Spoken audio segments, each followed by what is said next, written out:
Welkom by die 10de uitsending van Torah Nuus. Ons gaan vandag bietjie na Desember maand se feesviering kyk. Yeshua sê ons kan nie twee meesters dien nie. En in Openbaring sien ons, as ons Jahwe wil dien, moet ons warm wees vir hom. Want ons kan nie lou wil wees nie, want anders sal hy ons uit sy mond uitspieg. Hoe wil jy Vader dien? In gees en waarheid? Of wil jy nog steeds Vader dien en die afgode aanhang? Baie mense weet nou al dat Kersfees 'n fees van die hoer van Babylon is, naamlik Semiramis. En dat die 25ste Desember Tammuz se verjaarsdag is. En om Kersfees te vier is om Tammuz te beween, soos ons lees in Jesegiel 8 vers 14. Maar nou is daar baie mense wat nie meer Kersfees hou nie, maar 'n gesinsdag. Steeds kom die familie saam op Kersfees en noem dit 'n Christusfees. Paulus sê self die volgende, 2 Korintiërs 6 vers 14. Moenie in dieselfde juk trek saam met ongelowiges nie.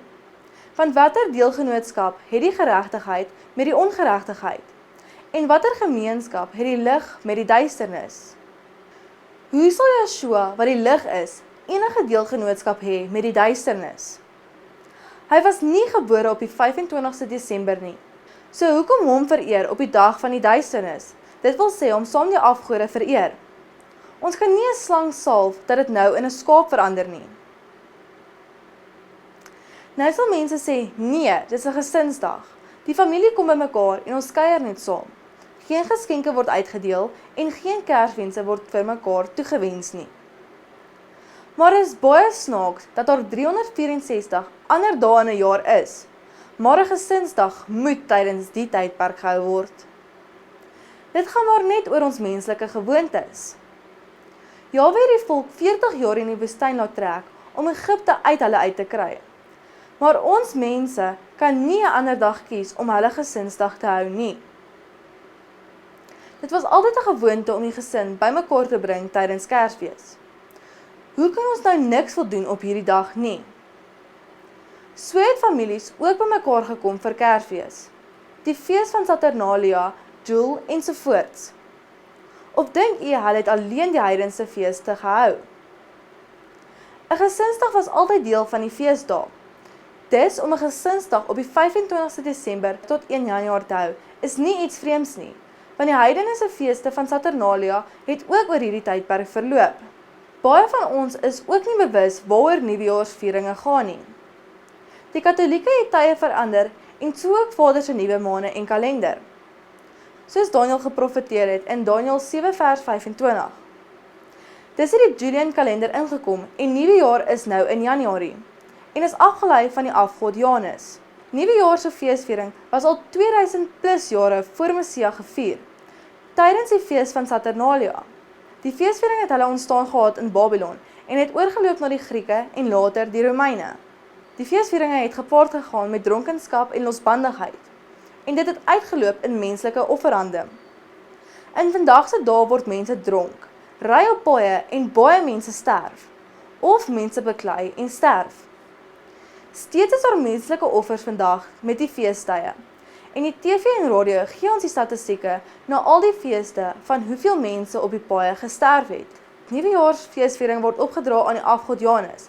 Dit wil sê die verering van die afgode wat Jahwe haat.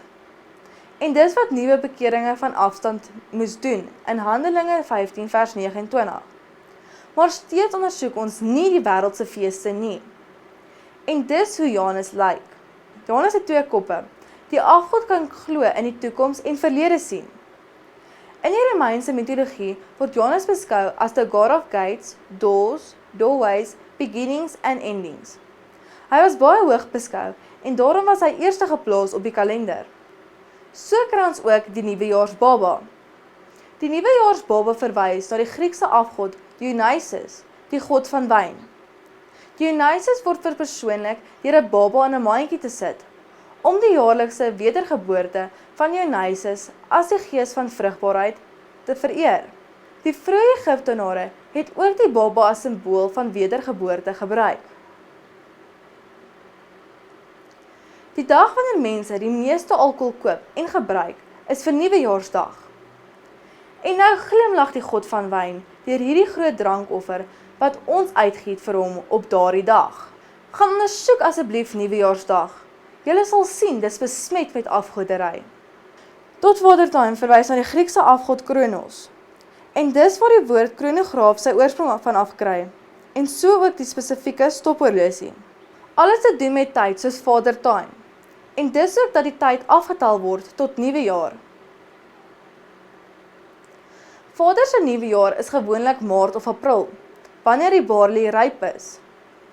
En dis ook saam met die nuwe maan 'n teken dat dit 'n nuwe jaar is. Die lande is groen, nie so dood van die koue soos in winterseisoene in Israel nie. In 2018 sal nuwe jaar die 18de Maart wees. Dis 'n nuwe begin, nuwe lewe vir die veld. En nie so dood soos in Desember nie. So verander die Katolieke lewe na dood. Maar nee, so verander die vyand die kalender. Verander tye en ons loop verwonderd agter die dier aan en onderhou die hoer van Babylon se feeste. En nou wonder ons, hoekom gaan dit so sleg in die land? Hoekom word ons geplunder en vermoor? Vader het ons gewaarsku dat wanneer ons ander gode gaan dien, hy ons sal verdelg. Maar ons word nie wakker nie. Sodra ons wakker word, gaan Vader 'n einde maak aan die hoer se feeste. Hosea 2 vers 10. En ek maak 'n einde aan al haar vreugde, haar feeste, haar nuwe maande en haar sabbate. Ja, aan al haar feestdae. En so sal ons Vader se naam ook leer ken en die name van die baals uit ons mond verwyder. Soos Hosea 2 vers 15 tot 16 profeteer. Laat ons onsself afsny van die hoer van Babylon se feeste en nie toelaat dat die lig en duisternis meng nie. Want as ons Vader ten volle wil dien, moet ons warm wees vir hom, sodat ons nie uit sy mond uitgespoeg word nie.